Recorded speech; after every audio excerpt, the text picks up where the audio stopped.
Hey guys, welcome back to the Hands-On channel. We're taking a look at a couple of items I picked up from Harbor Freight so that I could service my own air conditioning systems on some of my vehicles that I have issues with. I tried to take it down to my guy I normally use, but he was actually out on vacation. So I'm having to do this myself, and for around $50 I got the gauges, and this thing here was surprisingly cheap. It was like, I don't know, 15 bucks or so, I can't recall exactly. It was under $20 for the thing, but it's basically a Venturi type vacuum pump. Now, this is the most I've been able to pull on it, is about 20 inches of mercury.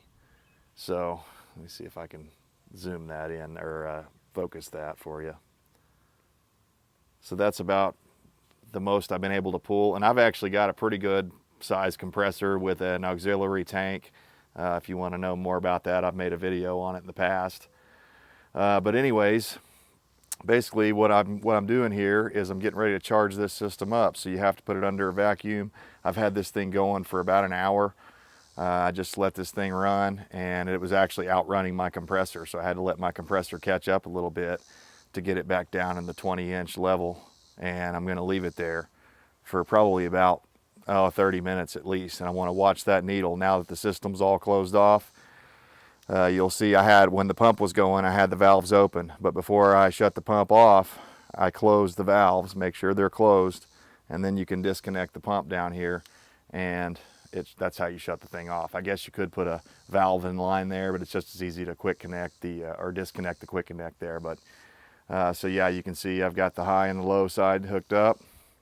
So far, I'm happy with these little gauges. Now, I wouldn't use them professionally. I wouldn't want to do that, but just for a home gamer, a DIYer that you want to service and check your vehicles, this is way better than the single gauge that you get with these can kits. This is a way better system than that.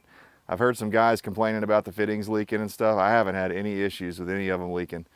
Just take care of them and use them like cheap Chinese gauges, and they'll probably do well for you.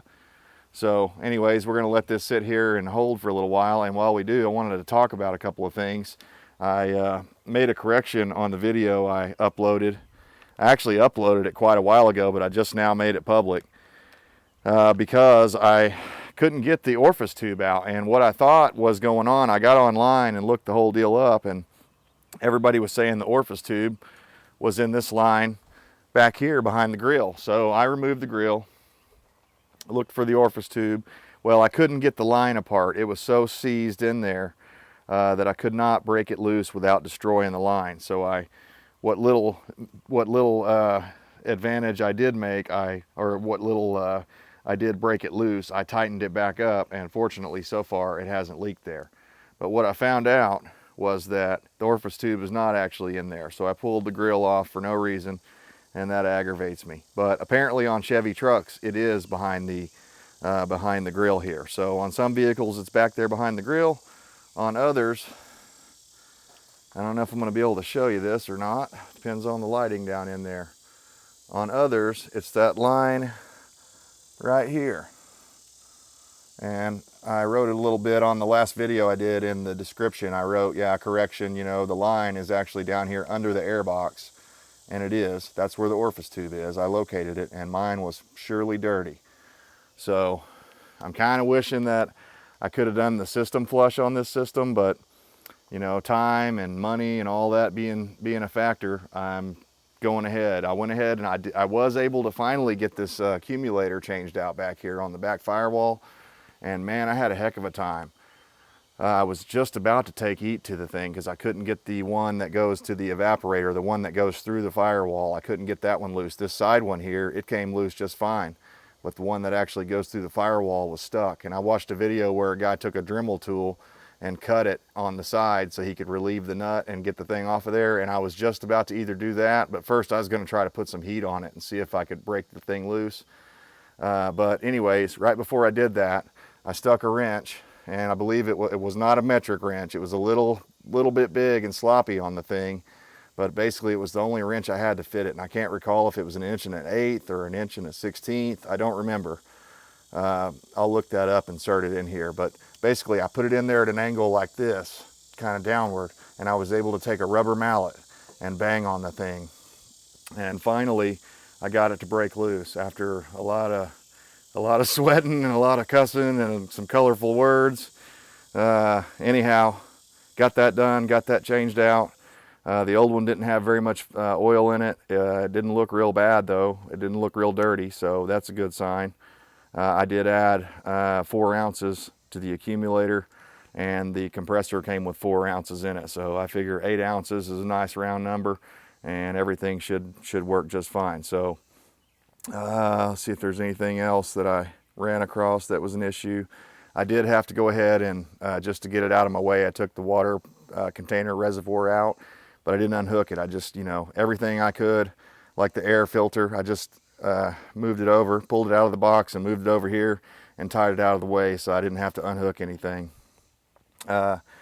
So, just work on it like that to where you don't have to unhook anything. As I did have to take the switches off, and it made it fairly easy. The hardest part for me was, for one, locating the orifice tube, just because I didn't know it was down there on these Suburbans. Probably Tahoes and other things are the same way.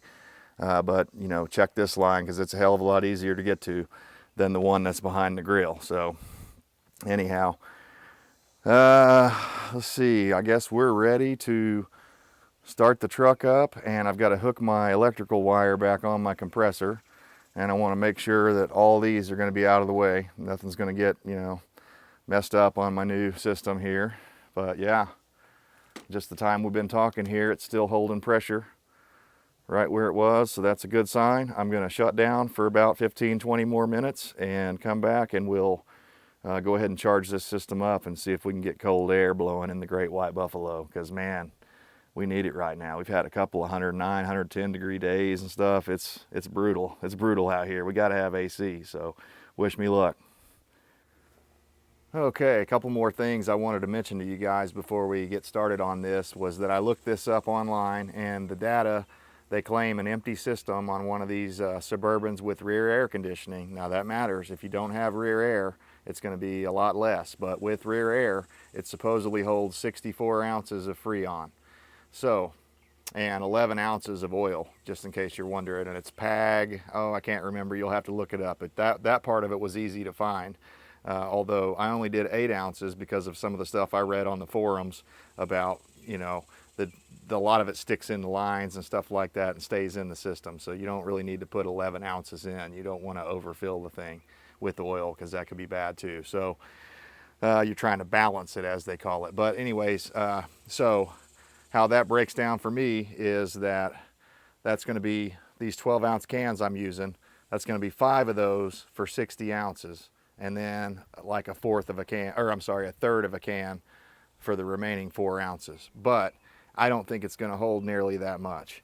But we're going to see. I'm going to go ahead and probably put 4 cans in it. The compressor may not even kick on until I get a couple of cans worth in there, because the pressure switch will not allow it to, kick on like that unless there's, enough pressure in the system to say that it's safe for the compressor to come on.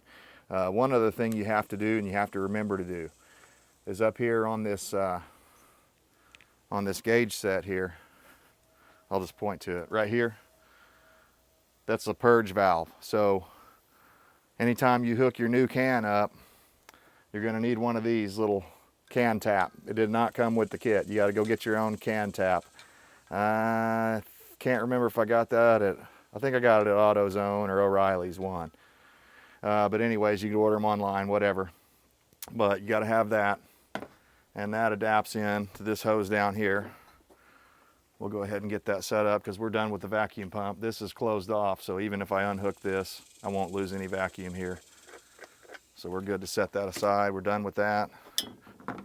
Now this is a partial can, and just filling it. I don't know. I'm hoping it has about 4 to 6 ounces in it. Screw the can on. You don't have to go crazy with them. Just, good and finger tight. And when you're doing it, I find it works better to move the can around and kind of, shake it a little bit as you're going, like this, so that, it gets all the fluid out of there, all the liquid. But for now, we're just going to set that here. But what I wanted to show you was that before you get started, filling, you have to hit this button here and purge the air that's in this line. So you'll see me do that whenever we get the vehicle running and all that. I'm fixing to start this thing up, and we're going to get started filling it up. Okay, so you need to start your vehicle up and turn your air conditioner onto high, max, recirc, you know, the highest, coldest setting that it has.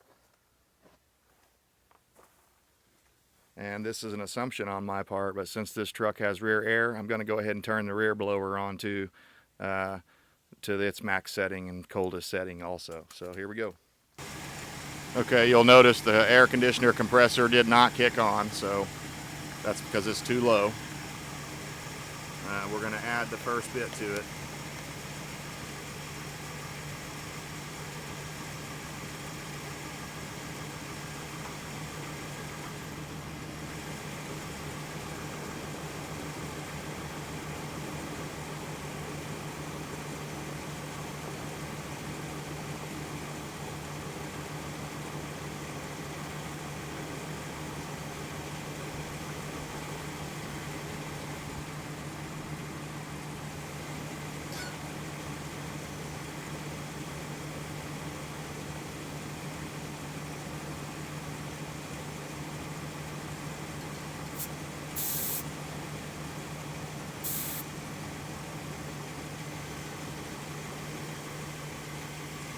Hopefully you guys saw that. That's all you got to do to purge the line out. Just shoot it until you see Freon coming out, just a little spurt.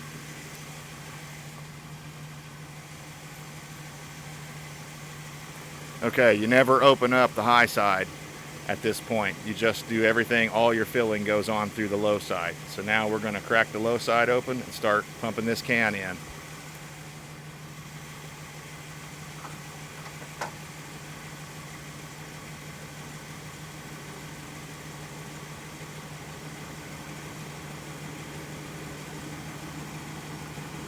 And I'm just going to crack it open. I'm not going to slam it. You don't want to open it all the way. You want to ease it in there.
Okay, so then now that can is empty. I'm going to shut down the low side and change out to the new can.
She's short cycling like that because it's low still, but at least it's coming on. That's a good sign.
And you can kind of see it through the little sight glass up there. You can see it circulating through as you move it around. That's how you can tell if you're still pumping Freon out or not.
Okay, you can probably hear the compressor's running as it should now.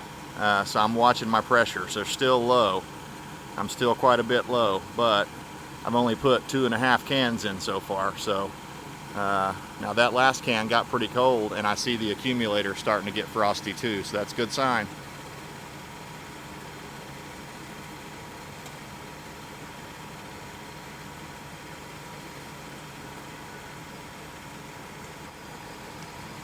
Checking my temperatures as I go, and I want it to be about hopefully 50 degrees, but right now I've got it blowing 72 degrees, and that's just 2.5 cans. So I'm fixing to put the third can in, and we're going to watch the pressures.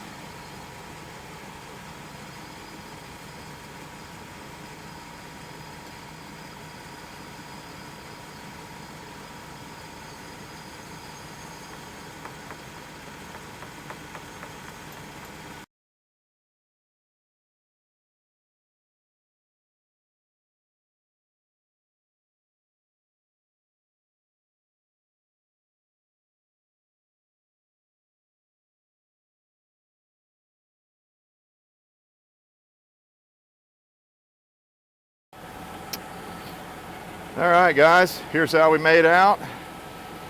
Show you the pressures we ended up with. I ended up putting, I'm gonna call it 4.5 cans in this thing. And I've got about 35 on the low side and 250-ish on the high side. We'll call it 38 on the low side. But I'm about to disconnect this thing. I've got 45-degree air blowing. So I'm about to disconnect this thing and take it for a test drive. It's been a success so far, so we'll have to monitor it and make sure it works out just fine. But basically, to recap, we've got a new compressor filled with the appropriate amount of oil, and a new accumulator and new orifice tube. I still don't have rear air working, so I know there's another expansion valve back there in the rear, and I probably should have changed that, but I'm just happy to have any air. So front air is going to work for me. but we're holding steady. I got in there and revved her up a few times and held it at about 2,000 and got it down to 45 degrees. So that's plenty cold on a 100-degree day. So it's probably actually only about 95. I said only 95, you know. But anyhow, real happy about this. The Harbor Freight gauge set worked out well for me. The little vacuum pump worked out well for me. So if you see me driving, you know I'm gonna have the windows up and the air blowing cold.